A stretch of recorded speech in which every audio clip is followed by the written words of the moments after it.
Hi, welcome back. We're going to be looking at a new section in this course on ECMAScript 2015. We're going to be looking at writing modular code. In this section, we are going to take a look at the following aspects. First up, we'll take a look at a new feature called as arrow function. These are what are known as non-method functions. Then we take a look at some of the new OOP features that have been added into the language itself. So OOP stands for object-oriented programming. So we'll take a look at some of the new features as part of this aspect in ECMAScript 2015. Then the biggest and then most interesting feature addition to ECMAScript 2015 is classes. It lets you create a class and then you can encapsulate your code within the class by making use of the public methods, getters, setters, public property, you name it. So whatever you know of from the object-oriented world, yeah, you can now do it in JavaScript also. We end this section by looking at modules. Modules are nothing but these help you to modularize your code and then kind of start creating small modules and then reuse them wherever you need within your code. The first video in this section will be all about understanding arrow functions. In this video, we'll be taking a look at the overview of arrow function, some of the syntax on arrow function. There are basic and advanced syntax, and then as usual, the usage of arrow function by taking a look at some of the code. Let's take a quick overview of what is arrow function. In a layman's term, arrow functions are nothing but they are the shortest syntax when compared to function expression. The function expressions are nothing but if you have ever written an anonymous function, for example, to provide a callback, well, that's a function expression for you, and arrow function provides a shorter syntax of that. Another typical interesting fact of arrow functions is that they do not bind their own this or arguments or super. If you ever done a JavaScript programming, you will understand the confusion that the keyword or the object this provides within a function. The this object always provides the context of the current executing function, and then it will never give you the caller or the callee. Rather, it's the current executing function. The arrow functions are best suited for non-method functions. When we do some of the demos, you will understand what I mean by non-method functions. Another interesting fact of arrow functions is that although they are functions, but you cannot use them as constructors. First up, let's understand the basic syntax of arrow function. What you're seeing here is a very simplistic arrow function here. So I have created a param1, param2, or up to any number of params that I can pass. And then what makes this as an arrow function is the syntax that you see here. It's an equal sign and then a greater than sign. So this is why it's known as an arrow function. And then on the right hand side, I can define my statements that would have to act in the function. So the other way is if you want to just return an expression, well, you do not have to use the curly brace. If you have more than one statement, you need the curly braces or the flower brackets as we call it. Otherwise, as you can see here, the second line, it says param1, param2, and then param-n, and then the arrow function, which is equal to sign and a greater than sign, and then I'm just returning an expression. The expression can be anything. Well, if you have only single parameter that your function, the arrow function, is going to work, you can always use this syntax here that you see here, which is single param within the parentheses, then the arrow syntax, and then the statements. Or if you're ever working on a single param, you do not have to put it in the parentheses at all. You can just say single param, the arrow symbol, and then the statements. If your arrow function does not accept any parameters, well, you can always just have an empty parenthesis and then the statements or empty parenthesis and then expression being written back. This is the basic syntax of the arrow functions. Now let's take a look at some of the advanced syntax of using arrow function. What you see here is like you have a set of params being passed and then you have the arrow syntax.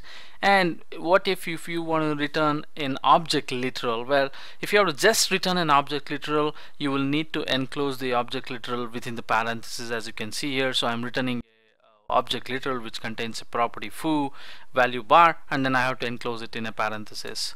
Another syntax is basically usage of rest parameter for your parameter list. So you can, as you can see here, param1, param2, and then I'm using a rest operator to kind of use the other parameters, and then it can be easily passed as part of the arrow function.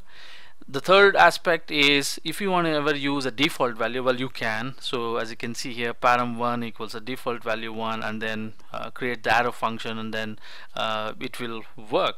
So these are some of the advanced syntaxes of using arrow function. Next up, we'll take a look at the code for using arrow functions in JavaScript. It's time now to see arrow functions in action. What I have here is, in my JS bin, I have a fruits array. I have mango, apple, watermelon, muskmelon, and banana. These are some of the fruit names. What I want to do is I want to create a new array with each index of that new array being the length of the fruit in this fruits array. So typically what you would do is you will create, let's say I name this as fruit len 1, and then you will use the fruits, and then there is a function called as map. So this basically creates a new array if you give it a mapping function. So in this case I will create a function, and then the input for this function is the fruit at each index, and what I want is fruit.length.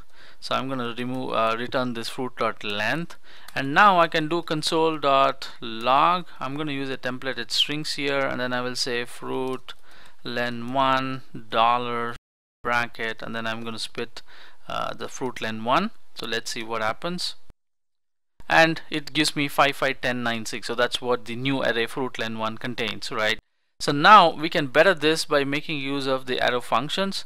What I can do is I can just remove the function keyword here, and then introduce the array syntax, and then notice here this is my statement, return fruit.length. So now what I can do is I can rename this as len2, and let me make it 2 here, and let me clear console, run it again. Well, fruit len 2 is also giving me 551096, but now you see here there's no function expression, rather we have converted this into a arrow function. Now I can better this one more time. In the basic syntax we saw that if you have only one parameter, you do not have to pass it in a parenthesis, and if you are returning I can return any expression. In this case my expression is fruit.length. So I can just say fruit and then arrow function, hey, return me the fruit.length. So now what I can do is come back here, len3, and clear the console, run it again, and as you can see it says fruit len3 551096. So you saw how easy it is to work with arrow function. You can replace your function expression with arrow function wherever you have function expressions in your code. Let's see some more examples of the arrow function. So let's say I want to create a max function, and then what it needs to do is basically take two parameters a and b, and then I want to return the max of these two. So basically what you can do is you can say check like a greater than b, then return a, tertiary operator that I'm going to do, so return a, otherwise return b. So this is an arrow function. So what I'm saying is max is going to get two parameters a and b, and then if a is greater than b, return a else b, right? So that's what this means. So now I can do console.log max of 1, 2. So let's see what's the output, and there you go, it says 2. So now one more thing that I can do is similarly I can create a square function, and then here what I can say is, hey, it takes one parameter x, and then I'm going to create an arrow function and say return x star x, right? So now I can say console.log square of 10. So let's see what we get. So as you can see here it gets 100, right? Similarly some more things that you can do, we can actually come back here and then create let's say a sum function. So let's say let sum, it's going to take a comma b, and then I can just say, well, a plus b. That's it. This is as simple as it can get. Now I can say console.log sum of 10, 20, and then we should see 30 being written, and there you go, 30 is being written. Now remember we said this does not bind the this keyword, right? And the arrow functions do not bind this keyword. So what I will do is I'm going to create parenthesis here, a flower bracket here, so that I can get more than one statement here. So I'm going to just get this down like this, and now inside here I'm going to say console.log this. I'm going to remove all the other logs. so that it's very concise, and then we can see what's happening. So now whenever I call the sum function, we should see the console.log of this. So let's see this, and notice here it says this is undefined. That means it is not binding that particular this. Similarly, I can check for arguments. Let me clear this. Well, it says error, but if you take a look at the browser's console, it will actually say like arguments is not defined. That's what you see here in the bottom here.